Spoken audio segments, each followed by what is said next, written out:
ओम शांति।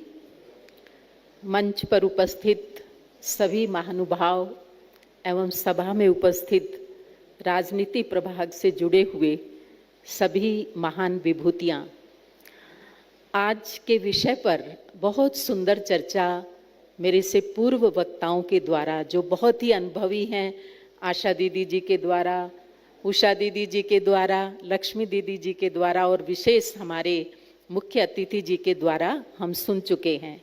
फिर भी मुझे आदेश हुआ है तो मैं थोड़ा सा कुछ बातें जरूर बताना चाहूँगी। विषय है शांतिपूर्ण समाज के लिए राजनेताओं के जीवन में आध्यात्मिकता। तो सबसे पहले हमें थोड़ा सा चिंतन इस बात पे करना है कि शांतिपूर्ण समाज किसे कहेंगे। ऐसा समाज जिसके अंदर सबके हृदय में एक दूसरे के प्रति प्रेम हो, सद्भावना हो। क्योंकि जब भी हम एक अच्छे समाज को सामने लाते हैं तो उसमें हम राम राज्य को ही सामने लाते हैं। और राम के राज्य की जो महिमा है उसके अंदर कहा गया है, सब नर करहीं परस्पर प्रीति।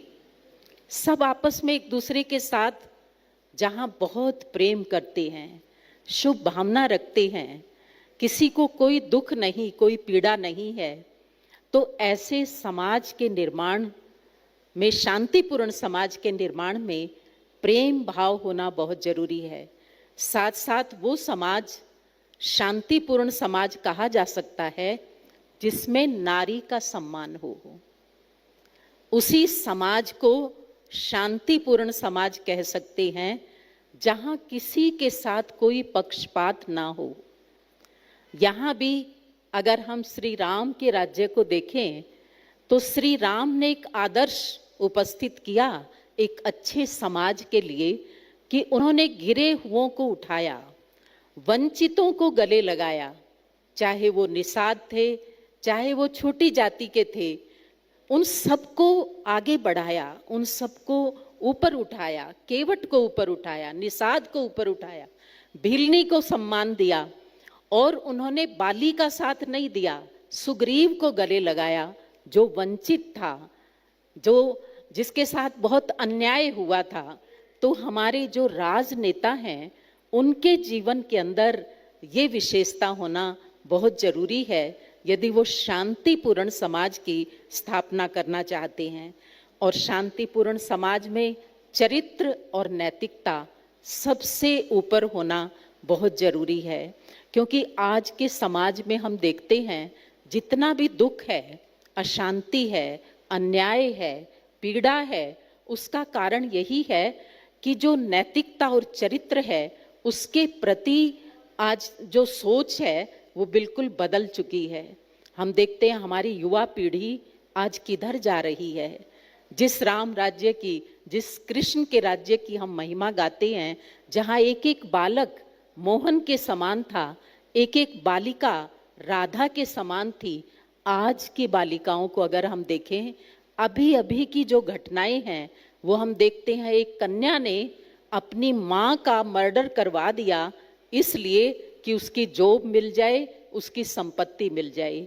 तो हम देखते हैं आज हमारा समाज, हमारे युवा, हमारे जो बच्चे हैं वो किस दिशा में जा रहे हैं। और ऐसे समाज के अंदर अशांति का होना, पीड़ा का होना स्वाभाविक है, क्योंकि एक घटना के साथ हजारों लोग जुड़े हुए होते हैं। तो ऐसे समाज के अंदर कैसे परिवर्तन लाया जाए, उन जीवन मूल्यों को फिर से कैसे विकसित किया जाए। महाभारत का एक छोटा सा वृत्तांत आता है कि भीष्म पितामह जब बहुत पीड़ित हो जाते हैं दुर्योधन के व्यवहार से और अपनी सारी व्यवस्था से, तो वो जाकर के माँ गंगा के सामने जब जब दुखी होते थे तो अपनी माँ के पास चले जाते थे और वो कहते हैं कि माँ, वो मूल्य जो हमारे पूर्वजों ने स्थापित किए थे, आज जब उनका हनन हो रहा है तो मुझे बहुत पीड़ा हो रही है। तब गंगा मैया ने उन्हें एक बहुत सुंदर प्रोत्साहन दिया कि देखो, सीढ़ी जो होती है एक ही होती है, उसी से इंसान ऊपर चढ़ता है और उसी सीढ़ी से ही वो नीचे उतरता है। तो मूल्यों का हनन नहीं हुआ, लेकिन जब इंसान उन मूल्यों का सही रूप से पालन करता है तो वो जीवन में उन्नति करता है, वो सीढ़ी ऊपर चढ़ता है। लेकिन जब वो उन मूल्यों की अवहेलना करता है, उनकी तरफ ध्यान नहीं देता है, तब जीवन में गिरावट आती है।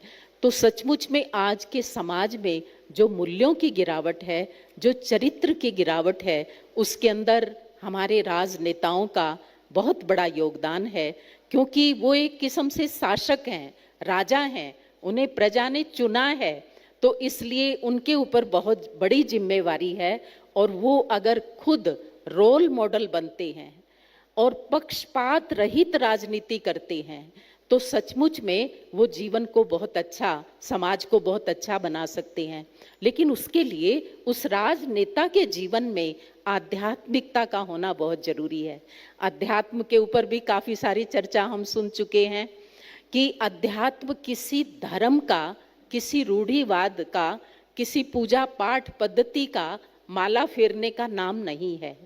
अध्यात्म माना अपनी आत्मा को रियलाइज करना, आत्मा का अध्ययन करना, स्वयं को जानना कि मैं कौन हूँ, मैं उस ईश्वर पिता की संतान हूँ, मेरा इस जीवन, इस सृष्टि पर आने का मकसद क्या है, उसे समझना और सारी सृष्टि को ही अपने परिवार के रूप में देखना।